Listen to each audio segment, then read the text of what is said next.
Hey y'all, it is again late. I apologize. Since I'm late, let's hurry up and get into this review of Season 6, Episode 2 of This Is Us, One Giant Leap. This episode, and I did not expect this for the second episode of the season, is one of the most thought-provoking, well-written, beautiful episodes of This Is Us in its entire 6-season run. This episode did what all great This Is Us episodes need to do, which is focus on a limited scale of characters, and this show was able to do that by really simplifying the story and putting a few characters together. What I thought was so great was this episode was able to juxtapose a very adult kind of looking back on your life perspective of the world and the events happening in it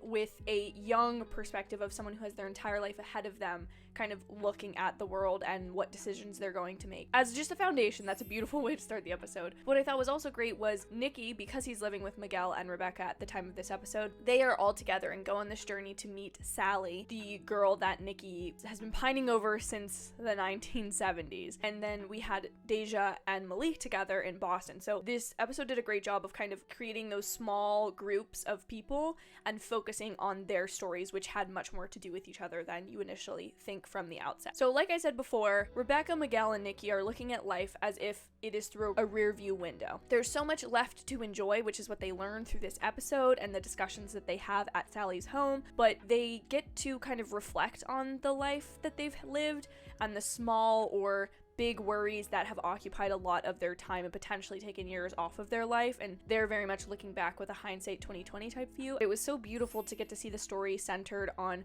Rebecca, Nicky, and Miguel, kind of the loves of their life, the things they wish they would have done, the exciting things that they still have ahead of them despite Rebecca's health diagnosis and despite all of the wrongs or things that got away from Nicky in his youth. They're able to kind of recapture that in this episode, which I thought was just really beautiful and gave a lot of hope to where we'll see them the rest of the season. I also felt like the dinner scene with them was so well written because the awkwardness was evident. I mean, Nicky alone, he was just saying some of the funniest lines I have heard from him, and he's really grown on me as a character, but I thought it was so nice to see this thought-provoking discussion again of, are the little things worth worrying about, or sometimes are there such big things that are a part of your life that you don't even have the time to worry about the little things. As Sally says, her marriage has been so unhappy for so long that she doesn't even think about their deck being against code or any of these smaller insignificant parts of their life because she just is miserable in her marriage. And then you get to see how that impacts the way that Miguel and Rebecca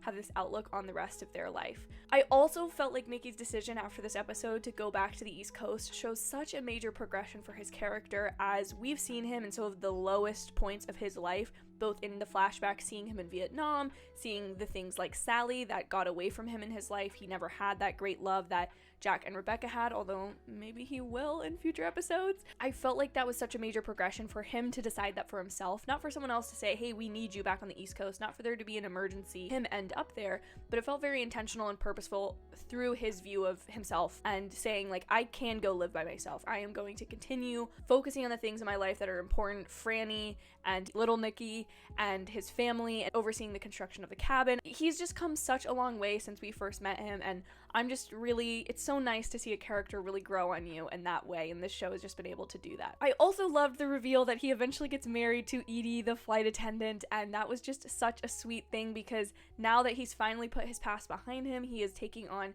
active decisions for himself to go back to the East Coast. That's when he's able to find the things that he always felt he was missing from life, which is love and family, and he has all of that now, and I'm so excited to see her. Even though I feel like that story might not be fully explored, it will be nice to get to see her and know that Nicky is happily married in the future and has this lovely life. Again, older age does not mean that you have less to live for or less to look forward to, and I thought that was really beautiful in this episode, which parallels with Miguel and Rebecca, which I loved that we got to see them in a much more romantic light in this episode. And how bold and great of this show to, while showing some of the early stages of Jack and Rebecca's really romantic young love, to Miguel and Rebecca having this older, different, but still just as romantic love, and I felt like that was really beautiful of the show. I know some fans have talked for a long time about wanting to see a courtship episode between Miguel and Rebecca to sort of get an impression of how they fell in love and what their relationship is like, but I think through the discussion of the salsa dancing and their wedding, we got a lot of those moments. And then Mandy Moore, and I forget the name of the actor that plays Miguel, but their chemistry in that moment, feeling like this is a couple who does have a different pace than maybe young Jack and Rebecca did,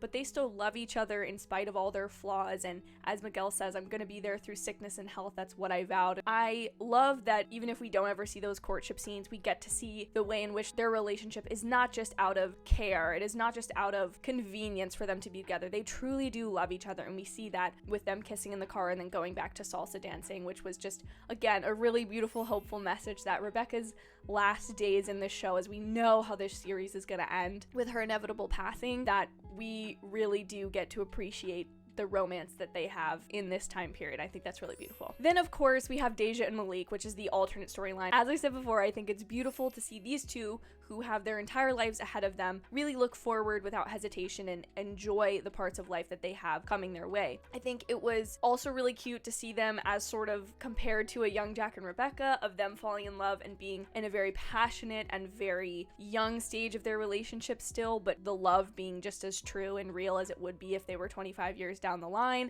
And I really loved the exploration of Deja having to view this adult world, because thus far Malik having Janelle has not necessarily affected their relationship beyond maybe Randall and Malik having discussions about certain things, but seeing Deja have to interact with Jennifer and see her have that loving relationship with Janelle, it's so heartwarming. And unfortunately, my theory for this episode, which I told you in my last review of the first episode that I would be doing theories in the spirit of season 1's mystery of finding out how Jack died, I feel like Deja and Malik do not end up together, but that doesn't make their love any less true or beautiful. I just think that the show is maybe trying to imply that this relationship is Deja's first love, but maybe there's something greater along the line for her to enjoy later in life. And we know that in the flash forward, she's pregnant, but we don't know with whom's baby. We do not know who she is romantically involved with, if anyone at all, and we don't know how or why she's temporarily keeping it a secret. So I'm very interested to see where all of that goes in the future. But I did really love getting to see them together and have these more intimate adult emotions. But poor Dej is going to be in so much hot water in next week's episode when Randall gets that text message, which I think is every teenager's fear, that the automated car or Siri is going to give away certain things that they may or may not be discussing with their romantic partner. And so that is going to be a lot of hot water. And I love how this show, again, discussion of the big things in life and the little things, is going to be able to tell us at the end in the flash forward that yes, Deja and Randall's relationship will not be shaked by any of this. They will still be father and daughter, but there are these little moments of tension and turmoil that are in every parent and child relationship in life, and I really, really love that. I also really just love how far Deja has come narratively. I remember seeing the turmoil that Deja's adoption and fostering brought the initial Pearson household that we were accustomed to in seasons 1 and 2 when she came on board in season 3, but the way that she has just grown into this beautiful young woman in the show is just amazing, and she is definitely a favorite character of mine because she so has Randall's spirit. That is something that just, it doesn't matter if it's biologically given to a child, it's going to be conveyed because of the type of parenting or the really soul relationship bond that she and Randall do have that has just been a little bit more serious and adult because of Deja's situation. I love that this show is able to create so many characters that are so different from one another and who have such vast life experiences, but really crafts them all to feel like real people who fit alongside one another in one family, and I just think that's so beautiful. Those are my reviews for season 6 episode 2 of This Is Us. What did you think about this episode, and where do you see the rest of this season going? I don't know how many episodes this season is going to have, but I can't believe that we're headed steadily towards the finale. I'm not ready for it, but I know what's beautiful about this show is I feel like they've had the ending in mind for quite some time, and so I really have high hopes that it will be satisfying. If you did enjoy this review, I would love if you would give it a thumbs up and consider subscribing, because I will be doing This Is Us weekly reviews, as well as weekly reviews for Euphoria, as well as movie reviews, and a lot of other entertainment related content that you won't want to miss. Thank you again for watching. Have an absolutely amazing day or night whenever you're getting to watch this, and I'll see you all in my very next video. Bye, y'all.